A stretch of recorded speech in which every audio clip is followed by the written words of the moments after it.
ingon siya kung unsa ni kabililon kay mao kani ang pamaagi aron ang yuta nato diri sa kalibutan ayuhon. Ingon pa niya, if my people, ang iyang katawan na, my people, which are called by my name, atong gitawag sa ngalan sa Ginoo. Called by my name. Dili lang kay ingon nga ikaw Christian, gitawag ka na. Kung naani sa imong kasing-kasing nga ikaw tinuod nga tinawag sa iyang ngalan, matag pa niya shall humble themselves. Mao na niya ang tayo magpaugusta sa Ginoo. Kadili na ta magbuot sa itong kagalingon. Nga dapat ang Ginoo magbuot na to. Ug matag pa niya and pray. Ug magampo ta. Magampo na ta sa Ginoo kung kita tinuod tinawag sa Ginoo, tao ta sa Ginoo ug nagpaubos ta. Ug miingon siya, and seek my face and turn from their wicked ways. Then I will hear from heaven, and I will forgive their sin, and will heal their land. Una nga, ang akong hangyo sa mga tao nga naninuod sa Ginoo, mao kani ang tinuod ng mga pag-ampo alang sa mga tao naninuod. Kay nga naman, mao kani ang pag-ampo nga nagasaad sa Ginoo nga mubiya sa iyang daotang buhat. Aron ayuhon, aron paminawon ang iyang mga pag-ampo, manaad ka sa Ginoo nga biyaan nato ang atong daotang buhat. Dili lang kay mag-ampo ta, kundili isaad nato sa Ginoo ug atong pangitaon ang naong sa Ginoo. Ug matod pa niya, akong paminawon na diri sa langit ug nga pasayloon nako ilang mga kasalanan ug ayuhon nako ang ilang yuta. Nganuman, mao kani ang pag-ampo sa Ginoo nga tao tinuod sa Ginoo nga nanaad kinaibaw biyata kini ato pagpangalagad sa Ginoo nga gibisitahan ta sa Ginoo nga pinaagi para man isa tong sala aron pasayloon ta mo nang giingon ni Moses nga diin ang Ginoo na misita nato aron pagpasaylo sa atong mga kasalanan gikan sa atong mga amahan ug ang mga anak sa atong mga amahan ug ang ikatulong henerasyon hangtod sa ikaupat nga henerasyon pasayloon niya. Mao na ni kita ang ikaupat nga henerasyon sa Ginoo. Mao bitaw na hinungdan nga diin kining pulong sa Ginoo, warning ni nato mo na nga kamo kining mga pag-ampo nga gihimo nga gisulat sa 2 Chronicles alang kini sa mga taong matinud-anon kay nga naman biyaan man nila ang ilang datang buhat ug mangita man sila sa Ginoo. Kunya mao ka na ang paminawon sa Ginoo ug mao ka na ang pasayloon sa Ginoo. Kunya ayuhon dayon niya ang yuta nga aron sa diha nga ayuhon na ang yuta katong iyang gipanaad sa Ginoo nga diin siya mubiya sa daotang buhat ug mangita sa Ginoo. Kung dili tunin niya tumanon mo nang gingon wala na isunod ining mga butanga nga diin ang Ginoo naghatag paggrasya. Mo bitaw na nga kining atong mga prayer karon. E mao man ang purpose sa Ginoo sa tuwa. Sabi ni mo sa purpose sa Ginoo sa tuwa nga kita mahimong iyagid sa Ginoo. Una ang mga mag-ampo nga tinuod nga iya sa Ginoo mo ni ang pag-ampo sa 2 Chronicles kanang nanaad nga ubiya sa diha nga maayo na ning yuta biyaan niya ang daotang buhat ug pangitao na gid niya ang Ginoo. Mo nang giingon niya dito sa Isaiah samtang haduol pa siya pangitaon na to siya o samtang makaplagan pa siya ato siyang pangitaon samtang haduol pa siya ato siyang sapiton. Kaya nga naman ang purpose sa Ginoo alang sa mga katawhan nga naninood pagpangalagad sa Ginoo.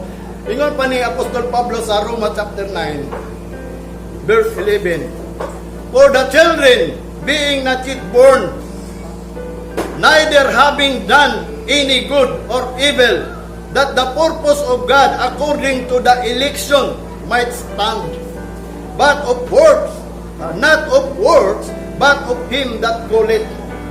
Ang purpose sa Ginoo mao ni nga ang mga anak nga wala pa sila natawhan na pasatiyan, neither having nga din ingon nga sila wa pa sila kabuat maayo og daotan, nga aron ang purpose sa Ginoo sumala sa iyang pagkapinili mubaro gayud na dili sa iyang binuhatan kundili kaniya nga ang Ginoo nagtawag niya.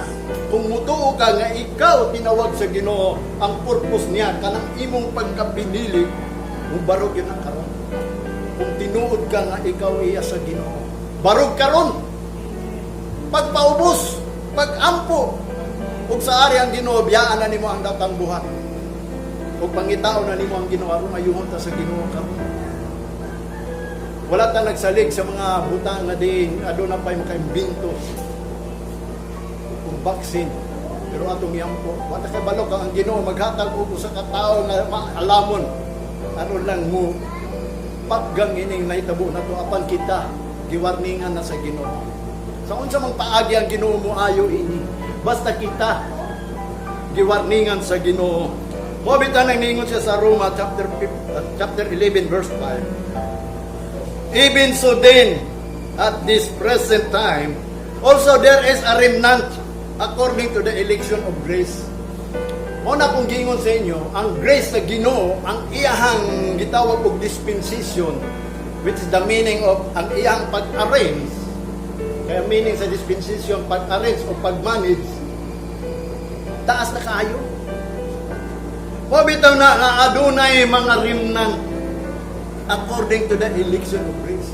Karon, nagtuog yun ko kay maumanay giingon sa pulong sa Ginoo kadto mga nangalagad lang sa Ginoo nga tinuoray. Mao ni iyang prayer. Mao kana siya ang gipili nga matud pa niya election of grace. Pinili siya tungod sa grasya. Dili ta ingon kay si Kristo nagpakamatay dito tanan nagtigaan niya grasya. Wa bitay nung dandunay pulong giingon, kaluyan ko kadtong mga gusto na kong kaluyan. Pero katong dili niya gusto kaluyan, dili to niya kaluyan. Mo bitaw na nga kita kanunay muduol sa Ginoo nga maisugon kayo dingon pa sa Hebrews nga diin muduol ta sa iyang grasya nga maisugon nga mangayo tag mercy kanunay. Pero mo kini ang atong pangayoon nga mercy. Dili grace, mercy for His long suffering nga i-extend niya. I-extend niya ang iyang long suffering kay dugay na kayo ang iyang long suffering. Taas kayo ang long suffering niya gikan sa pagkamatay ni Kristo hangtod karon. Iyan ang giantos.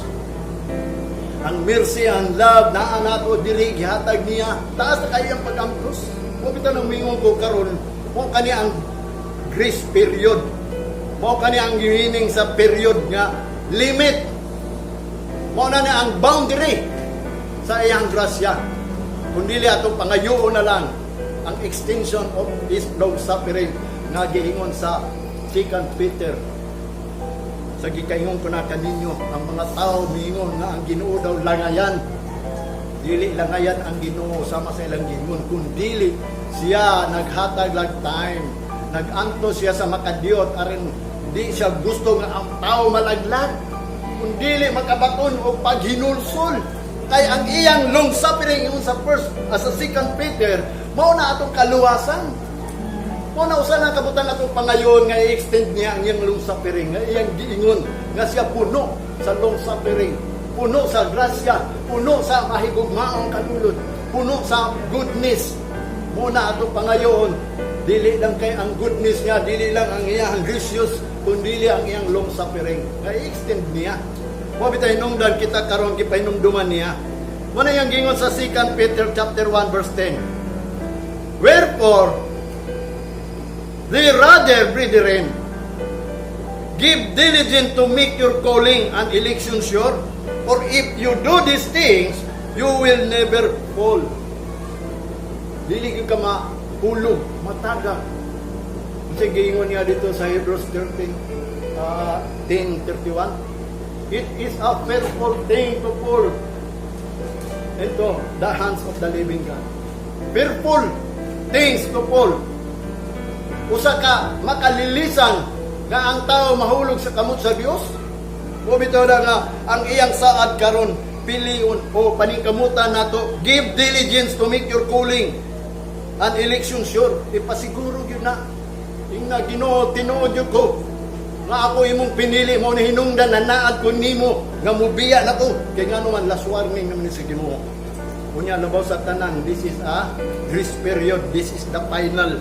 Mo bitaw hinungdan nga din kita nagatuon sa pulong sa Ginoo. Ingon pa ni Apostol Pablo, ang tao gani nga dili mo continue sa pag tao Matod pa niya, ang tao dili mo continue sa pag-abli sa kasulatan aron unsay iyang buhaton nga pagabuhaton tinunglo na siya. Mao bitaw na nagpadayon ta kung unsa gayud ang plano sa Ginoo sa atuang kinabuhi. Muna nga di ta mahadlok kay ang Ginoo labaw pa sa tanan hapit na mobalik. Nya iyang pagbalik diri sa tuwa mao kana ang iyang paglukat nato. Lukat ng tag-usab. Kay gilukatan niya, nakasalaman ta mo itaw hinungdan nga nibisita siya diri. Unya mo na iyang giingon dili lang ang iyang pag-ani dinhi nga pagbisita sa itong mga kasalanan aron pasaylon kun dili lukaton ta niya ni ining kalibutan na. Kaya ang plano gyud sa Ginoo ipagawa ta ni ining kalibutan sa kangit-ngit aron adto ta sa hayag magalakaw. Aron dili daw ta mapandol ingon pa ni Apostol Pablo. Wa bitan ni hinungdan si Propeta Joel nagka-prophesy na inidaan. Sa wa pa si Jesus Christ iyang gipropesiya na daan. Sa wa pa niingon si Jesus Christ, the harvest is plenteous.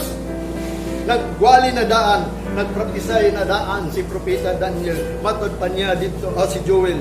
Matod pa ni Propeta Joel sa chapter 1. Gingon niya diri sa verse 10 hangtod sa 16. Ang verse 9, matod pa niya, gingon ganin niya diri. The meat and drink offering is cut off from the house of God. Sa tinuod lang ang atong pagabuhaton diri sa balay sa Ginoo kanang pag-offer mga meat and drink mo na ang atong offering kanang mga akong giingon kaninyo kaniadto pa nganong nianhit dinhi aron pag-offer sa mga drink ang meat offering for Thanksgiving kay ngano man naagod tay ilimnon naagod tay mga gikaon nga mga unsa pa nang atong gipangkaon mo bitan nang magdala tag offering dia sa Ginoo kay bilang pagpasalamat nga ang Ginoo nag-supply nato mao na atong buluhaton of righteousness. But matod pa niya diri sa libro ni Propeta Joel nagprophesy na siya daan sa wat pa ni ani si Kristo aduna na daan mahitabo anang about sa mga harvest kay ngano ma'am ingon pa niya dito iyang giingnan ang mga ministro o mga giingon niya dito nga ang mga husbandman nga mao kanang mga magwawali partner sa Ginoo o vine dresser mao kana ang tiglimpyo sa kasalanan nga din ang mga tao iyang sultihan nga kana sala na kana dili sala nga unta ang mga propeta maga distinguish what is the difference between unholy or unholy aron di sila muadto sa balay sa Ginoo nga diin bisag wa siya kabalo holy ba na unholy tungod kay ang mga pastor wa man gud nag differentiate wala niya lagi distinguish nga kana dili day na gusto sa Ginoo. Mo na yang gingon dinhi sa Joel, Propeta Joel, be ye as him, ye husbandman, o ye vine dresser, the field is waste. So wa pa si Jesus Christ nang sulti, the harvest is plenteous, nagpropesya na si Propeta Joel nga din kung moabot man galing si Jesus Christ nga aron ang mga tao muduol kang Jesus Christ o ginganlan niya nga din kanang harvest plenteous na daghan na pero gamay lang ang magbubuhan apan diri ni abot nga gisulti ni Propeta Joel kining harvest katong nanuor sa Ginoo sa diha nga si Kristo ni ani dinhi nga din ang mga tao harbisuno na mo na yang gingon dinhi sa verse 10 the field is waste sa verse 11 the harvest of the field is perished nangalaglag na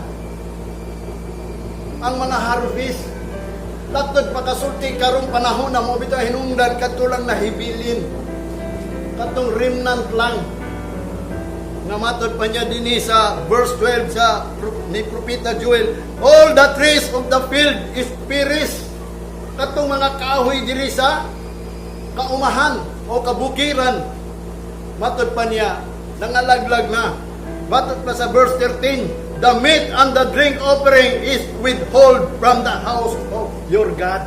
Na-stop man good. Kanang meat and drink offering. Wala man good nagitudlo sa mga pastor. Diya sa balay sa Dios, na-stop na. O bito na kamo gitudluan ta namo atong unang panahon.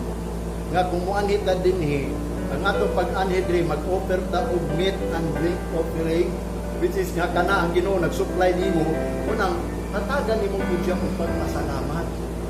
O Unang ningon ang pulong dito, doon ay pulong gingon, the more you give, the more you receive. Kay kung watag ka sa Ginoo, kay kinimanggod ang ato ang administrasyon, kung ang Ginoo nag-bless nato, makahatag ng pasalamat sa Ginoo nato.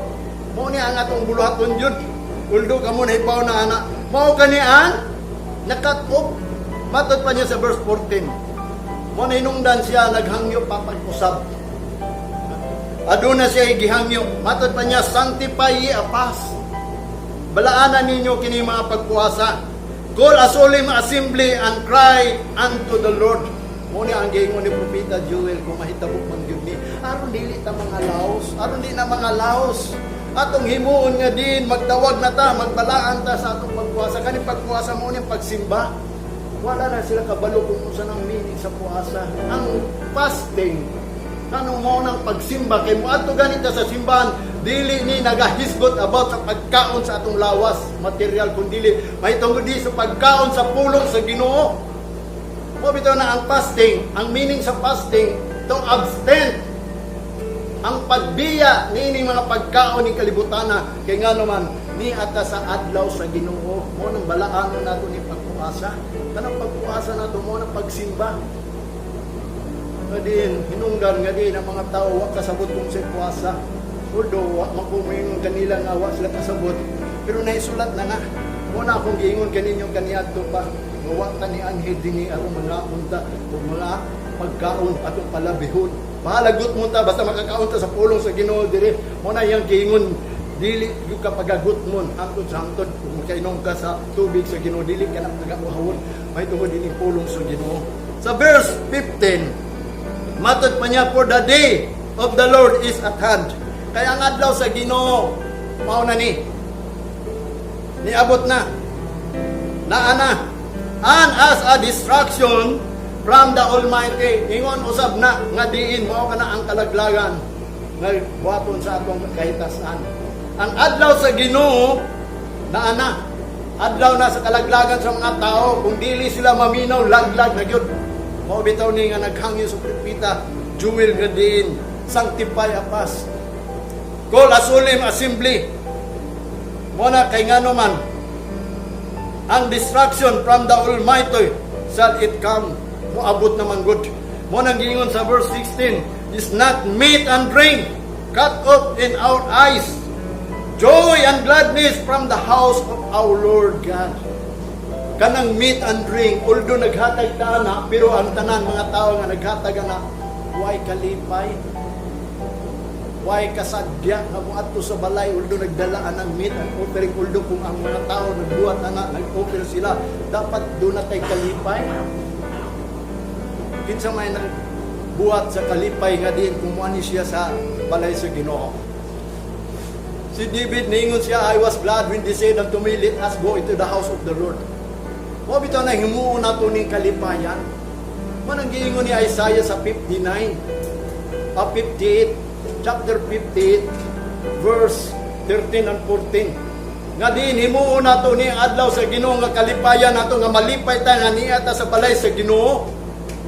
Unya dili ta magisgot og sa atong kaugalingong pinulungan. Kung moabot mo diri sa balay sa Ginoo, ayan ang mo pagistorya-istorya. Kay nga naman naa mo sa tubangan sa Ginoo o sa iyang gingon sa simpanaya. Be silent in the presence of the Lord, for He has prepared a sacrifice. Kinsa may ang sacrifice si Jesus Christ. Si Jesus Christ manong pulong, makapaminaw mo sa pulong karon naa mo sa tubangan sa presensya sa Ginoo nga mao ang pulong kay ang Ginoo mao na ang pulong. Bisan duha o tulo magisgot sa pulong sa Ginoo. O bitaw nang musulti ko kaninyo kini aron ang Ginoo gayon. Mahimuot nato ug tagaan ta niyang chance. Aron makaandam ta. Ngano man aron ayuhon niya ning kalibutan.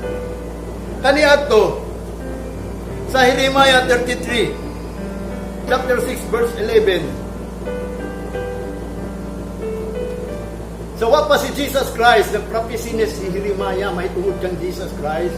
Na si Jesus Christ mo anhi nga matod pa niya aron mo ayo sa iya mga katawhan, sa ilang mga katawhan gisulti niya. Health and cure, and I will cleanse them from all their iniquity.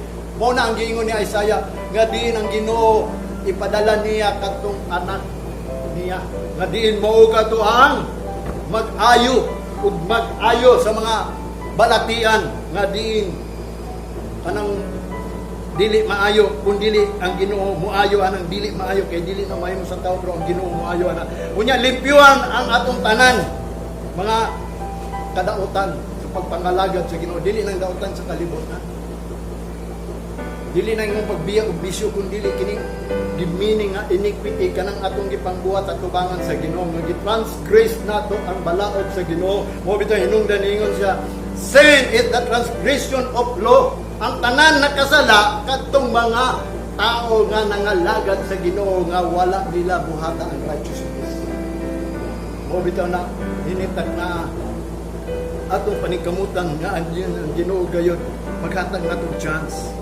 Ang Isaiah, dunay gingon diri sa Isaiah about sa iyang gibuhat atong una pang panahon.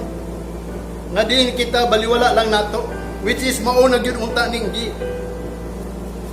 sulti sa Ginoo matod pa niya sa Isaiah chapter 53.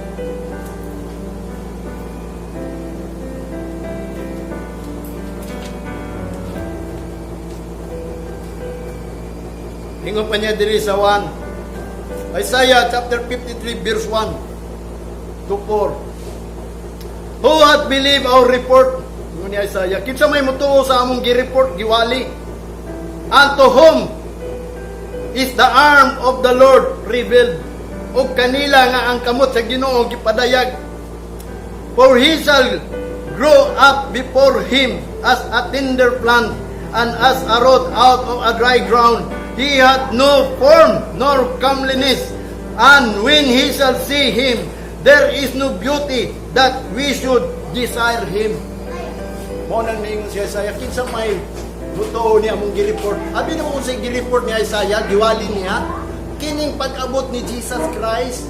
Nya kini si Jesus Christ, matod pa niya, for he shall grow up before him.